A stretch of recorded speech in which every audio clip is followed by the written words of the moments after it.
तो जी, नवी जमात के इम्तिहानात की डेट शीट आ चुकी है और वक्त है कि तेजी से निकल रहा है। अगर तैयारी को लेकर थोड़ी बहुत परेशानी हो रही है तो फिक्र की कोई बात नहीं, क्योंकि ये रहनुमाई खास आप सबके लिए है। चलें मिलकर इस चैलेंज को एक बड़ी कामयाबी में बदलते हैं। हाँ, बिल्कुल समझ सकते हैं। किताबों को इतना बड़ा ढेर, घर वालों की उम्मीदें और फिर अपने मुस्तकबिल की फिक्र, ये सब मिलकर ना काफी दबाव बना देते हैं। लेकिन कैसा हो अगर हम आपको बताएं कि इस दबाव को कम करने और तैयारी को बहुत आसान बनाने का एक जबरदस्त तरीका है। आज हम बुनियादी तौर पर 4 हिस्सों पर बात करेंगे।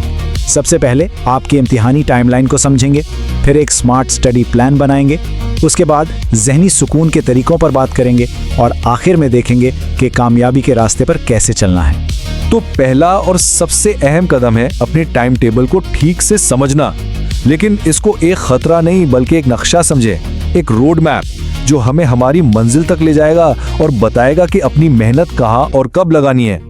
ये बीएसई कोहार्ट बोर्ड की ऑफिशियल डेट शीट है। अच्छा, अपनी तारीखों को बहुत गौर से देखें और हो सके तो अपने कैलेंडर पर अभी के अभी निशान लगा लें। पहला पर्चा 1 अप्रैल को इस्लामियात का है और आखिरी पर्चा 20 अप्रैल को अंग्रेजी का। हर तारीख को जहन में रखने से ना आगे की प्लानिंग बहुत आसान हो जाएगी। अब यहाँ एक बहुत ही दिलचस्प चीज है जिस पर गौर करना है। ज्यादातर पर्चों के बीच में 1 से 2 दिन का वक्फा है। ये बस ऐसे ही नहीं है, बल्कि ये आपके लिए एक बहुत बड़ा मौका है जिसे हमने बिल्कुल भी जाया नहीं होने देना। बिल्कुल, यही तो है आपका खुफिया हथियार। हर पर्चे से पहले मिलने वाले ये 1 या 2 दिन उस मजमून की आखिरी और सबसे अहम तैयारी के लिए हैं। अगर इनका सही इस्तेमाल कर लिया ना तो आपके नंबरों में बहुत बड़ा फर्क आ सकता है। तो सवाल यह है कि इन वक्फों का बेहतरीन इस्तेमाल कैसे करें। चलें अपने स्मार्ट स्टडी प्लान में इसी पर बात करते हैं। देखें, अब वक्त पूरी किताब को शुरू से आखिर तक पढ़ने का नहीं है, बल्कि होशियारी से अपनी तवानाई को सही जगह पर लगाने का है। आपका रोजाना का हदफ होना चाहिए 6 से 8 घंटे की फोकस्ड पढ़ाई। इसका मतलब ये नहीं कि सारा दिन किताबों में सर दिए बैठे रहें, बल्कि जब पढ़ें तो पूरा ध्यान सिर्फ और सिर्फ पढ़ाई पर हो। और हाँ, अच्छी नींद और सेहत बख्श खाना इस फोकस को बरकरार रखने में बहुत मदद करेगा। अपने दिन को कुछ इस तरह से तकसीम करें। सुबह फजर के बाद दिमाग सबसे ज्यादा ताज़ा होता है और चीजें याद करने के लिए बिल्कुल तैयार होता है। तो बायोलॉजी, इस्लामियात और केमिस्ट्री जैसे मज़ामीन के लिए ये बेहतरीन वक्त है।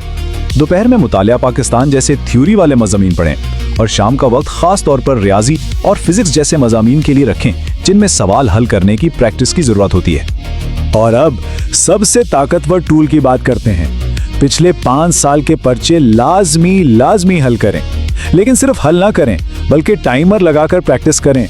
देखें कि कौन से सवालात बार बार आ रहे हैं और ये समझें कि बोर्ड किस तरह के जवाबात पर अच्छे नंबर देता है।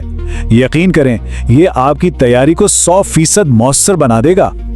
देखें, बेहतरीन मंसूबाबंदी भी तब तक काम नहीं करती जब तक आपका जहन पुरसुकून न हो। याद रखें, कामयाबी सिर्फ मेहनत से नहीं मिलती बल्कि एक मजबूत और मुस्बत जहन से मिलती है। चलें देखते हैं कि इस जहनी दबाव पर कैसे काबू पाना है। ये बात बहुत आसान लगती है, लेकिन ये वाकई काम करती है। अपने आप से मुस्बत बातें करें। मैं फेल हो जाऊंगा वाली सोच को मैं अपनी पूरी कोशिश करूंगा से बदल दें। नतीजा अल्लाह पर छोड़ दें, लेकिन अपनी कोशिश में कोई कमी ना आने दें। यहाँ कोई छोटी छोटी तब्दीलियां हैं जो आप आज से ही कर सकते हैं ताकि अपना तनाव कम कर सकें। सोशल मीडिया से थोड़ा वक्फा लें, फोन की नोटिफिकेशंस बंद रखें, अपनी पढ़ने की जगह को साफ सुथरा रखें और हाँ, पढ़ाई के बीच में एक छोटी सी वॉक जरूर करें। जब भी थकावट या परेशानी महसूस होना तो बस रुक जाएं। 5 मिनट के लिए आंखें बंद करके गहरी सांसें लें। नाक से सांस अंदर लें और मुंह से बाहर निकालें। ये छोटी सी मश्क आपके दिमाग को ताज़ा दम करने और तवज्जो वापस लाने के लिए एक जादू की तरह काम करती है। तो अब हम आ गए हैं अपने आखिरी हिस्से पर। हमने टाइमलाइन को समझा, एक स्मार्ट स्टडी प्लान बनाया और जहनी सुकून के तरीके भी सीखे। अब इन सबको जोड़कर कामयाबी की तरफ अपना आखिरी कदम बढ़ाते हैं। बस ये याद रखें कि कामयाबी इन 3 चीजों का मजमुआ है। एक स्मार्ट प्लान जिसमें आप वक्त और पिछले पर्चों का सही इस्तेमाल करें, एक मुस्बत और पुरसुकून जहन और आपकी मुसलसल मेहनत। अगर आपने इस रहनुमाई पर अमल किया तो इंशाअल्लाह बेहतरीन नंबर हासिल करना बिल्कुल मुमकिन है। अच्छा, आखिर में एक सवाल, आपको किस मजमून के लिए मजीद मदद या अहम सवालात की जरूरत है? हमें कमेंट्स में जरूर बताएं ताकि हम आपकी मजीद मदद कर सकें। हमारी दुआएं आप सबके साथ हैं। अल्लाह हाफिज।